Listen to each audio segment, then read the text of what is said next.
জুবিন গাৰ্গে জন্ম ল'ব। মই কোনো ভৱিষ্যত দ্ৰষ্টা নহয়, পৰম পিতা পৰমাত্মাৰ লগত মোৰ এক অভিন্ন সম্পৰ্ক আছে, এটা উজ্জ্বলি থকা দিব্য আত্মা। মই সেই আত্মাৰ ইতিবৃত্তান্ত পৰমাত্মাৰ পৰা মই মেছেজ ৰূপত পাবলৈ ধ্যানৰ মাধ্যমেদি চেষ্টা কৰিছিলোঁ।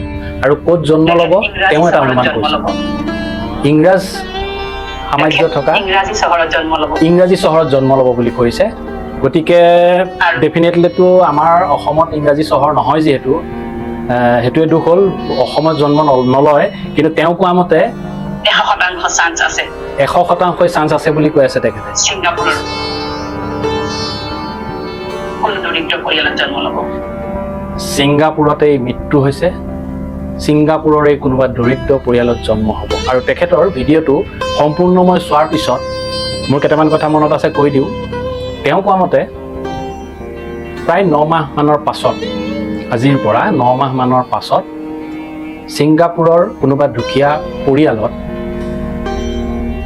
এপ্ৰিলৰ 19 তাৰিখৰ পৰা 2026 চনৰ 19 এপ্ৰিলৰ পৰা 19 মে তাৰিখৰ ভিতৰত কোনোবা এটা দিনত জন্ম ল'ব। আমি গোটেইসোপা গুচি যাওঁ নেকি অসমৰ সেই তাৰিখকেইটাত, ছিংগাপুৰত যাৰ যাৰ সন্তান জন্ম হ'ব ঘৰে ঘৰে ৰখি থাকোঁগৈ, এনেকুৱাহে লাগিছে আৰু এই কথাটো শুনি। আৰু তেওঁ যিবিলাক পিছৰ কথা কৈছে সেইবিলাকো বৰ সাংঘাতিক নহয়। তেওঁৰ প্ৰতিভা 4 বছৰমান বয়সৰ পৰা বিকশিত হ'ব বুলি তেখেতে কৈছে, আৰু গীত বাদ্য গোটেইবিলাকত এক্সপাৰ্ট হ'ব, আৰু পূৰা 14 বছৰমান বয়সৰ পৰা তেওঁ লাহে লাহে পপুলাৰ হ'বলৈ আৰম্ভ কৰিব গোটেই ৱৰ্ল্ডত। আৰু সেই তেওঁৰ পৰ্যায়টো প্ৰায় মাইকেল জেকচনৰ নিচিনা হ'ব বুলি তেখেতে কোৱা মতে। তেখেত বহুত ধ্যান কৰা মানুহ, তেওঁ ধ্যানৰ যোগেদি বহুত কথা গম পায় বুলি গম পাইছোঁ। আৰু তেওঁ কিবা মেছেজ পায়, সংকেত পায়, সেই সংকেতটো তেওঁ সাংকেতিক ভাষাৰে যিমান পাৰে খৰখতীয়াকৈ লিখি যায়। তেওঁ একটা ছেকেণ্ডছৰ কাৰণে বোলে তেওঁলৈ মেছেজ আহে, এনেকুৱা কৈছে। নাজানো, বহুতে বিশ্বাসেই নকৰিব বাৰু, বিশ্বাসো নকৰে নাই, ময়ো বিশ্বাস কৰিবলৈ অকণ টানেই পাইছোঁ। কিন্তু যদি হয় সেয়াই হওক, বুজিছেনে? বহুতে মেছেজো লগে লগে আৰম্ভ কৰিছে, বাইদেউ পাৰিলে আমাৰ অসমতে জন্ম দিয়াৰ চেষ্টা এটা কৰকচোন আপুনি যদি পাৰে। দুখৰ মাজতে হাঁহিও উঠিছে, অকণমান ভালো লাগিছে। এইটো এতিয়া তাৰ বাহিৰেতো বেলেগ আশা কি কৰোঁ, বেলেগ এতিয়া আমি গুচিয়ে গ'লে একোৱে না, শূন্য হৈয়ে গ'লোঁ।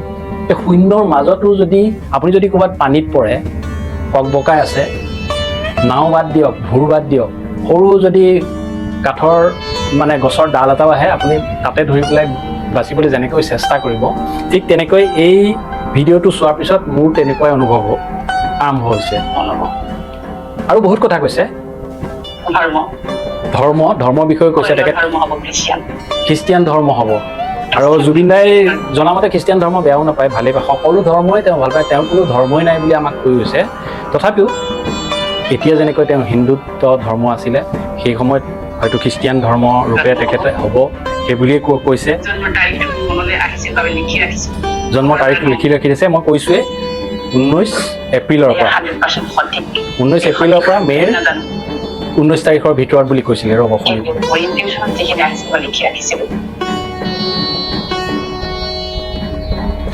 19 এপ্ৰিলৰ পৰা 19 মে'ৰ ভিতৰত, 19 এপ্ৰিলৰ পৰা 19 মে'ৰ ভিতৰত, মানে 26 চনৰ কথা কৈছে, 26 চনৰ কথা কৈ আছে। বৰ কথাটো শুনি কিবা যেন বিশ্বাসো হোৱা নাই, কাৰণ তেখেতে বাৰে বাৰে কৈ আছে এয়া পবিত্ৰ আত্মা। মানে তেওঁ ধ্যান কৰি গম পাইছে পৰমাত্মাৰ ওচৰত এই পবিত্ৰ আত্মাটো গৈ পাইছে, আৰু পৰমাত্মাই এই পবিত্ৰ আত্মা মানে আমাৰ জুবিন দাক আঁকোৱালি লৈছে, সাৱটি লৈছে। তেওঁ যদি মিছাও কৈছে, কিন্তু এইটো কম ধুনীয়া আৰু ডাঙৰ কথা কৈছে। অকণমান হ'লেও শান্তি পাইছোঁ এই কথাকেইটা শুনা পাই। নাজানো ভুল শুদ্ধ একো নাজানো, মিছাও হ'ব পাৰে, কিবাও হ'ব পাৰে, তাকে লৈ সন্তুষ্ট যে পাইছোঁ এই দুখৰ মাজত, কাৰণ সান্তনা দিবলৈও কোনো মানুহ নাই। গতিকে এনেকুৱা ভিডিঅ' বাৰ্তাবিলাকতেও যদি সান্তনা অলপ বুটলিব পাৰোঁ, বহুত ভাল পাব। প্ৰয়োজন হ'লে আপোনালোকে DK ৰুমা এইটো ইউটিউব চেনেল আপোনালোকে চাৰ্চ কৰিব, ধ্যান বাৰ্তা প্ৰয়াত জুবিন গাৰ্গদেৱে ক'ত কেতিয়া কোন পৰিয়ালত কোন ধৰ্মত কোন তাৰিখত জন্ম ল'ব, এইবুলি এটা ভিডিঅ' তেখেতে পঠিয়াইছে। তাৰ উপৰিও তেখেতে বহুত কথা কৈছে। সকলো সময়তে আকৰ্ষিত কৰিব সকলো সময়তে কৃষ্টি সংস্কৃতিয়ে এইয়া বুজিছেনে আৰু চবতকৈ ডাঙৰ কথাটো কৈছে তেওঁ বহুত বিদেশ ভ্ৰমণ কৰিব আৰু এটা সময়ত তেওঁ অসমলৈ আহিব আৰু অসমলৈ আহি চবতকৈ ডাঙৰ কথা তেওঁ গীতৰ ওপৰত ৰিচাৰ্চ কৰিব মানে আমাৰ অসমৰ যিবিলাক গীত হৈ গৈছে ইতিমধ্যে সেই গীতৰ ওপৰত তেওঁ ৰিচাৰ্চ কৰিব আৰু গীতৰ ওপৰত ৰিচাৰ্চ কৰি তেওঁ জুবিন গাৰ্গৰেই গীত তেওঁৰ মানে নিজৰেই গীতত সোমাই পৰিব আপ্লুত হ'ব বুলি কৈছে অসমীয়া গীতৰ ৰিচাৰ্চৰ বাবে অসমীয়া গীতৰ ৰিচাৰ্চৰ বাবে যেতিয়া জুবিন প্ৰয়াত তেখেতৰ শৰীৰে গীত গাই থৈ গৈছিল সেই গীতবোৰ শুনিলে তেওঁ ভাবুক হ'ব আৰু সেই গীতবিলাক শুনি তেওঁ ভাবুক হৈ পৰিব বুলি উল্লেখ কৰিছে গতিকে সেই যে আত্মাৰ প্ৰাণটো আছে নিশ্চয় তেওঁ আহি এই গীতবিলাক ইয়াৰ সুৰ সৃষ্টি শব্দ সকলোবিলাক শুনি তেওঁ আপ্লুত হৈ পৰিব মানে ভাবুক হৈ পৰিব ইত্যাদি ইত্যাদি বহুত কথাই কৈছে আমি পামগৈনে নাই নাজানো বাৰু 14 বছৰ এটা হ'লে পাবও পাৰোঁ নাজানো কোন আৰু কিন্তু এটাই অকণমান দুখ লগা কথা থাকিল তেখেতে উল্লেখ কৰিছে ভিডিঅ'টোত তেওঁ কি পোছাক পিন্ধিব তেওঁ নোৱাৰিলে সেই মেছেজটো উলিয়াব নোৱাৰিলে তাৰমানে এতিয়া পোছাক বুলি ক'লে আপুনি ভাবিছে ড্ৰেছ জুবিন দাই এতিয়া যিটো ধৰণৰ ড্ৰেছ পিন্ধে তেনেকুৱা পিন্ধিব নেকি নহয় পোছাক মিনছ তেওঁ শৰীৰটোৱে পুৰুষ নে মহিলা হিচাপে জন্ম ল'ব সেইটো তেওঁ নোৱাৰিলে বৰ দুৰ্ভাগ্য থাকি গ'ল এইটো তেওঁ উল্লেখ কৰিছে পিছত আৰু ড্ৰেছ আৰু এড্ৰেছ দুটা বস্তু তেওঁ নোৱাৰিলে বুলি ড্ৰেছ মানে তেওঁ পুৰুষ নে মহিলা হিচাপে জন্ম ল'ব সেইটো নোৱাৰিলে আৰু এড্ৰেছ ছিংগাপুৰৰ ক'ত কোন জেগাত সেইকেইটা তেওঁ উলিয়াব নোৱাৰিলে ধৰিব নোৱাৰিলে আৰু তেওঁ বাৰে বাৰে এটা কথা কৈছে তেওঁ ভৱিষ্যত বাণী কৰা মানুহ নহয় কিন্তু তেওঁ ধ্যান যোগেৰে এই ধৰি লওক অকণমান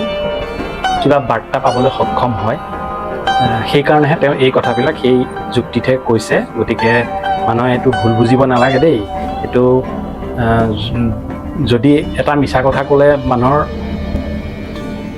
হেৰিও হয় ভাল হয় তেতিয়াহ'লে কোনোবাই ক'ব লাগে বুলিও শাস্ত্ৰত কোৱা আছে যদি এইটো মিছা কথাও হয় সেইটো শুনি মই ভাল পাইছোঁ হয়তো আপুনি এতিয়া শুনি আপুনিও ভাল পাব পাৰে গতিকে মিছা কথা হ'লেওতো শান্তি দিছে অকণমান আৰু যদি সঁচা হয় তেতিয়াহ'লেতো সাংঘাতিক কথা